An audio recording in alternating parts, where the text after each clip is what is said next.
Are you afraid? I am. Let's see how much. Hi there, I'm Roux. Welcome to my video where we talk about whatever we want. And today I want to do a light-hearted topic that is also deeply terrifying. Phobias.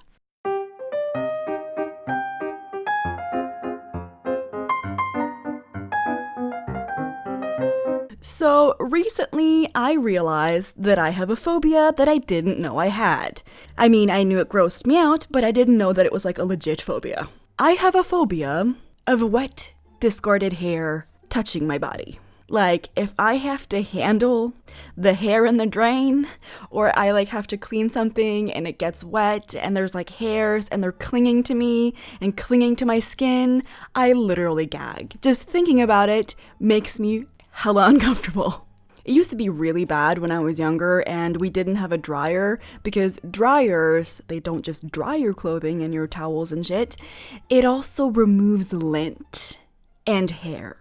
But we didn't have that, so all of the hairs were just interlaced in the towels for all of eternity.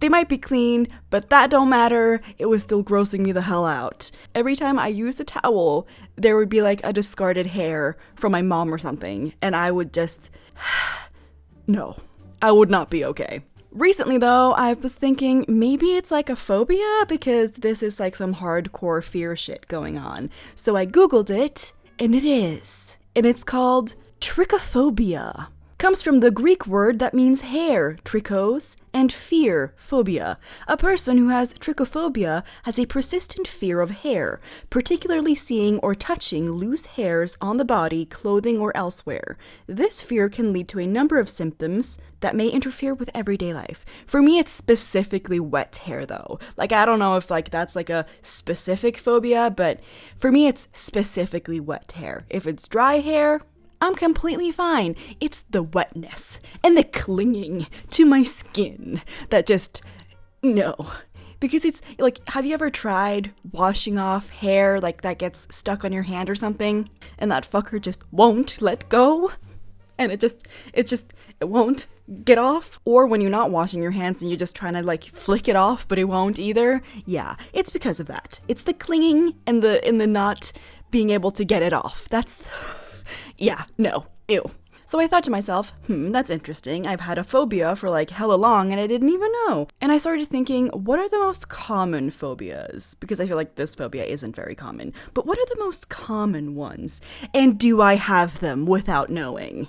It would be cool if you commented below about your phobias and if we share some. Let's look at the most common phobias in the world. And let's see if we have to check off some.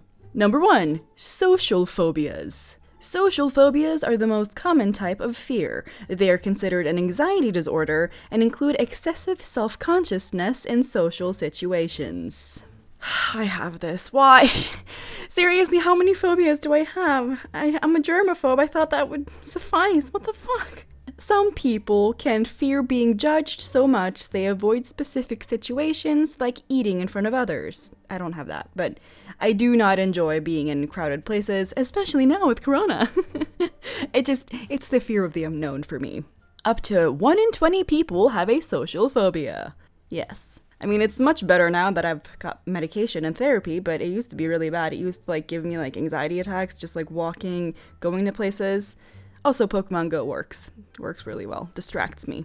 Second phobia on the list, agoraphobia, fear of open spaces. While it's generally understood to be a fear of open spaces, agoraphobia is a much more complex fear. It is a serious anxiety disorder that can trap people in their homes or make leading a normal life next to impossible. Do I have this one too? Are you kidding? Some people with agoraphobia avoid specific places or venues. I don't think I have a phobia though. Like, I just don't like being around people. It's not the places in themselves. I'm not a huge fan of dealing with a lot of people. Like, I like having people in doses. If it was cats, I'd be cool. Like, there could be like a billion cats and I'd be like, yes, I'm going to the place of the billion cats. No problem. But yeah, it's the people that give me anxiety, not the space in itself. So far I have 1. How about you? Comment below. Next fear, acrophobia, fear of heights. My mother has this. Some people fear heights so badly, the escalators at the local shopping center gives them vertigo. Vertigo is different to the phobia, and is the sense of dizziness people can develop. For others, a cliff-top lookout or a tall building makes their head spin. Yeah, I don't have that. But I do this thing, like, I don't know if this is normal, but whenever I'm in a plane or like somewhere where I'm like, oh, if I fell, I would die. And then my head goes through the scenario of how that would look, like exactly how that would look. I'd be like, and then the plane would crash, and then maybe I'd be mutilated, and then, you know, I'd be like squished and died. I hope I would die immediately or miraculously survive. Yes, I also have these thoughts in cars. Like whenever I see a truck drive past us, I'm like, what would happen if it tripped and slipped sideways and squished us and we would all be dead immediately? It's just invasive thoughts. Luckily, I'm not afraid of heights though, but I can't stop thinking of horrible things happening whenever I'm doing things, so I think that's a whole different issue. Next one. Pteromerhanophobia. Oh my god, what the hell? What a word! Fear of flying. You'd think that I would have that because I have these thoughts, but no, I just like thinking of horrible things happening. I don't know, what the hell, brain? With all the media coverage of air disasters, it is understandable many fear being in a plane crash and hence have a fear of flying.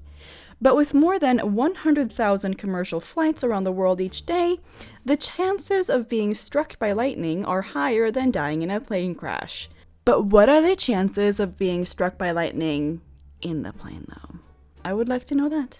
Apparently, they're built to be able to withstand that. That's very interesting. Apparently, planes get hit by lightning all the time. No big deal. Next fear, claustrophobia. Fear of enclosed spaces. Sometimes the fear of flying is actually more closely linked to a fear of enclosed spaces. People with this fear say they feel like the walls are closing in on them. Some theories suggest there is a genetic link to specific phobias as a kind of dormant survival mechanism. Oh yeah, I saw something about that because we're all the survivors of the people who ran and not the people who stayed and, took a chance because they might have died. That's very fascinating. I used to have a claustrophobia, but it was more linked to my fear of germs. I just felt like the room was closing in on me and there was no way in hell that I could not accidentally touch the thing I thought was full of germs. So it's more like that. But I don't have that anymore. That's nice. I actually like small spaces. It makes me feel snug and secure. Next fear, entomophobia, fear of insects. They are small, they crawl, and they often bite, so it's understandable why many people do not like spiders and insects. But they are a crucial link in the food chain, and we cannot live without them.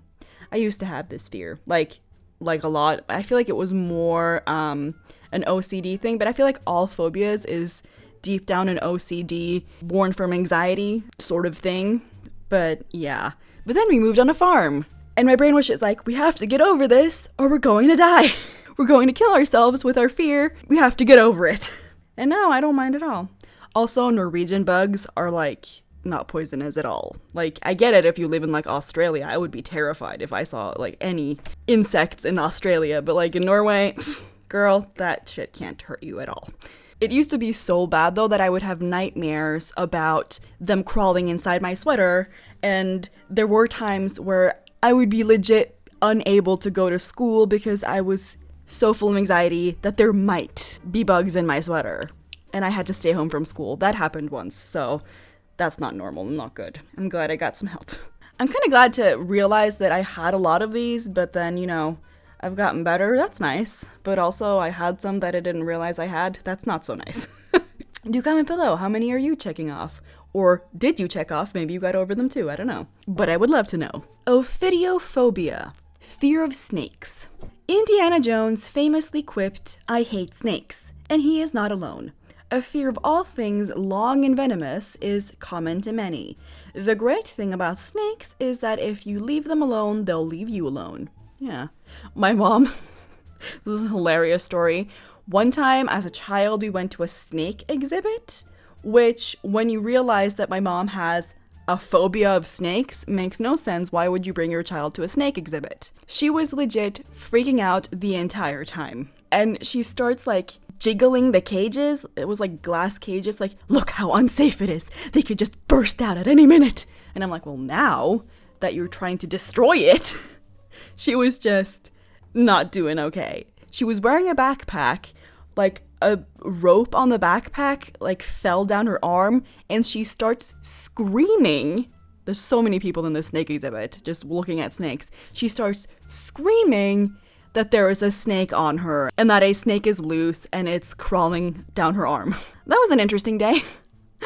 My mother has a tendency of, if she's afraid of something, she doesn't want it to affect me. So she would just be like, I would have to just suck it up. I didn't want to like deprive you of something. I'm like, I don't think I would have been deprived of anything if you didn't purposely take me to a snake exhibit. Like, what? Lady, that doesn't make any sense. I personally think snakes are adorable. I held one once. It was nice. I thought it was injured. Turns out it was digesting food. That's a little creepy to think about. But otherwise, I think they're pretty adorable. Next one. Cynophobia, fear of dogs. A fear of dogs is a common phobia, particularly among children and door-to-door sales agents. The fear can be exacerbated by a negative experience with an animal, and it can be one of the most difficult phobias to conquer, given canines can sense people's fear. Yeah. I used to be a little weary of dogs, but that's just because I didn't really know how to be around dogs because it had been so many years. But then I met some dog friends and I was like, oh, you're not barking because you're threatening my life. You're barking because you're excited to see me. Also, running towards me is not a threat. You're just really excited to see me. Okay then. Okay. 2 more to go. Astrophobia, fear of storms. It is understandable why the booming sound of thunder can send people's hearts racing, and a fear of storms is common. Realistically, it is lightning that can hurt people, but the chance of that happening is remote. Tell that to people who got hit by lightning, I'm just saying. I feel like I have to check this off. Why do I have this many phobias that I didn't know about? Why? And it's not lightning per se. Like, we have a lot of lightning storms in summer in Norway. Like, I'm kind of used to it. Like, my boyfriend comes from Iceland. They don't have that. And he's just like, ooh, cool. And I'm like, not really, because you have to unplug everything. And he's like, oh, yeah, it's more inconvenient. But for some reason, even though I don't live in an area where twisters happen, I've had regular nightmares about tornado twisters and hurricanes sucking me up and killing me, and sucking something up and flinging it in my face and decapitating me. I don't know why. Yeah. Like, I would want to visit places like New Orleans. Like, I think it looks so cool, but I'm so afraid of tornadoes. I don't see that happening without like smoking some weed or something, I don't know, to chill out. So yeah, do comment below. Are you afraid of storms or lightning? Do comment below. Let's get to the last phobia on the list. Trypanophobia, fear of needles. Having a sharp piece of metal stuck in your arm is always an unpleasant thought, and many people develop a strong aversion to needles. But needles are typically worth the pain, with them either delivering vaccinations, delivering blood donations, or helping to investigate a potential illness, or even creating a tattoo. I blame my mother for this, but she gave me a slight anxiety about needles. I used to be completely fine. Then one time I went for a blood sample. My mother was with me and she was squirming and having like a conniption looking at me getting the blood drawn. And ever since that day, I just have like an aversion to having things stuck in my body. Why, mother? Why? I even told her, you're making this hard for me. And she's like, I'm sorry. She has a fear of needles. And now she's given it to me and I'm trying really hard to get over it. Yeah. So how many did I end up checking off? I checked off social phobias, storms, and needles. So 3. And the thing about the hair, limited edition phobia, not just the common ones. No, I'm a limited edition sort of girl. I'm special. Yeah. Do comment below. How many of these did you tick off? And also, do you have any unique phobias? I found it really fascinating that one time I watched those episodes. I think it was Maury. Don't judge me. but it was like people afraid of peaches or towels. Like, people can be afraid of so many things. It's like crazy. Like, I feel like you can have a phobia of anything, like of anything, really. So fascinating. Comment below. How special are you? Or are you like disturbingly normal and hiding dead bodies in your basement? I'm just saying, if you're too normal, you're probably a murderer. But yeah, comment below. Thanks for coming by. We're gonna have a lot of fun with it, so comment below. Thank you so much to my wonderful patrons. You're awesome. Thank you for believing in me. If anyone's interested in becoming my patron, there's a link below. But yeah, thank you everybody who came by. You're awesome. See you later, alligator. Okay, love you. Bye.